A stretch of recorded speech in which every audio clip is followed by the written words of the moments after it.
अस्सलाम वालेकुम। अच्छा, अब ये टॉपिक है रेजोनेंस एनर्जी। देखें, ये बेंजीन है, तो बेंजीन की जब इससे ये फार्म बनती है और इसमें जो पाई बॉन्ड अपनी मोशन करते हैं, पोजीशन चेंज करते हैं, जब एक फार्म से दूसरे फार्म में कुछ चीज़ कन्वर्ट होती है तो ज़ाहिर उसमें एनर्जी सर्फ होती है, एनर्जी लगती है।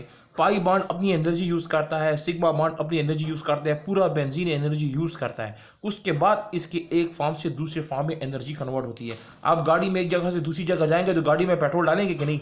तो पेट्रोल पेट्रोल जो आपने डाला है, बेंजीन जो आपने डाला है, तो वो एक फार्म से दूसरे फार्म में कन्वर्ट हुए कि नहीं?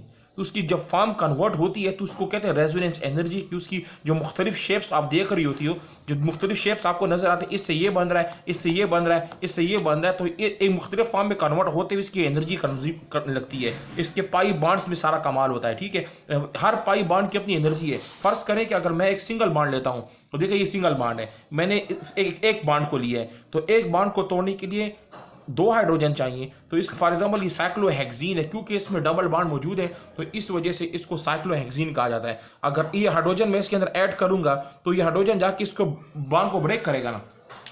देखें यहाँ पे इसके पास बॉन्ड कितने हैं, 1 2 3 4 पूरे। अब इसको कितने बॉन्ड मजीद चाहिए, 1 2 3 4। अब ये पूरा हो गया है। ठीक है, इसको मजीद कितने बॉन्ड चाहिए, 1 2 3 4। इसको कितने चाहिए, 1 2 3 4। इसको कितने चाहिए, 1। ठीक है, 1 2 3 4। अब इसको कितने चाहिए, 1 2 3, तो ये 4। इससे फिर ये फॉर्म बन गई। तो इसका मतलब एक बॉन्ड को तोड़ने के लिए हाइड्रोजन को हमने ऐड किया। जब ये हाइड्रोजन, दो हाइड्रोजन अंदर जब ऐड होते हैं तो ये एक बॉन्ड टूटता है। जब बॉन्ड टूटता है तो दो हाइड्रोजन के अंदर जगह बन जाती है, जैसे यहाँ पे जगह बन गई है। समझ आ रही है आपको? इसको कितने चाहिए, 2। इसको चाहिए। इसको कितने चाहिए, 2। इसको चाहिए। इसको कितने चाहिए, 2 चाहिए। इसको कितने चाहिए, 2 चाहिए। तो पूरे हो गए कि नहीं? सारे बॉन्ड्स मुकम्मल हो गए हैं। तो इसका मतलब है एक हाइड्रोजन को, एक सिंगल बॉन्ड को तोड़ने के लिए जो हाइड्रोजन हमने ऐड किया है, उससे जो एनर्जी रिलीज हुई थी वो कितनी थी, 119.5 किलो जूल पर मोल। फिर हमने दूसरा तजुर्बा हुआ, अगर दो बॉन्ड्स लेते हैं तो इसमें 1 2 3 4, 1 2 इधर आ जाएगा, 1 2। ठीक है, तो यहाँ पे एक और आ जाएगा, यहाँ पे कितने आ जाएंगे, इसमें भी एक आ जाएगा, इसमें इधर कितने आ जाएंगे, 1 2 3, तो ये 4। तो अगर इन दो बॉन्ड्स को मैंने अगर तोड़ना है, तो मैं कितने हाइड्रोजन मजीद लूंगा, यहाँ पे मैं मजीद कितने हाइड्रोजन लूंगा, यहाँ पे मैं मजीद जो है ना, दो बॉन्ड्स को तोड़ने के लिए मैं 2 हाइड्रोजन मजीद लूंगा, क्योंकि यहाँ पे कितने बॉन्ड है, 2 बॉन्ड्स हैं। तो इसका मतलब ये भी टूट गया, ये भी टूट गया, तो कितने मजीद इसमें ऐड हो गए। तो अब इसका नेक्स्ट स्ट्रक्चर आप किस तरह ड्रा करोगे, 1 2 3 4 5 6 7 8 9 10 11 12। तो इसका मतलब ये भी स्ट्रक्चर मुकम्मल हो गया। तो दो बॉन्ड्स को तोड़ने के लिए दो हाइड्रोजन यूज किए और उससे एनर्जी इतनी रिलीज हुई है, 239।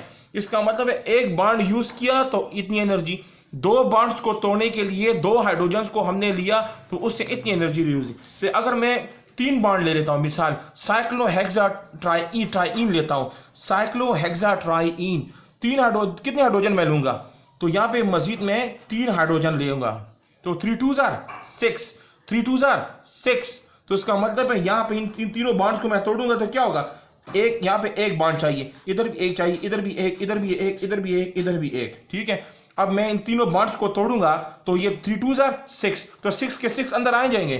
तो 1 2 3 4 5 6 7 8 9 10 11 12, 6 था, तो यहाँ पे 6H12 हो गया। तो इससे कितनी एनर्जी रिलीज हुई, इतनी एनर्जी रिलीज हुई। देखो इतना, आप समझ आ रही है? तो इसका मतलब, लेकिन अभी हम बेंजीन की तरफ जाते हैं। तो ये तो हमने क्या स्टोरी पढ़ी है, हमने ये स्टोरी देखी है कि अगर एक बॉन्ड हो तो इतनी एनर्जी, अगर 2 बॉन्ड हो तो इतनी एनर्जी, वो अगर हम 3 बॉन्ड ले लेते हैं तो कितनी एनर्जी, इतनी। लेकिन जब हम बेंजीन की तरफ जाते हैं, ये बेंजीन है, तो बेंजीन को जब हम 3 बॉन्ड्स को लेके जब तोड़ते हैं, 3 बॉन्ड्स को लेके आते हैं और उससे इसको ब्रेक करते हैं, तो उससे आपके पास क्या आ जाता है, आपके पास 208 किलो जूल पर मोल की एनर्जी रिलीज होती है। ये बेंजीन की स्ट्रक्चर है।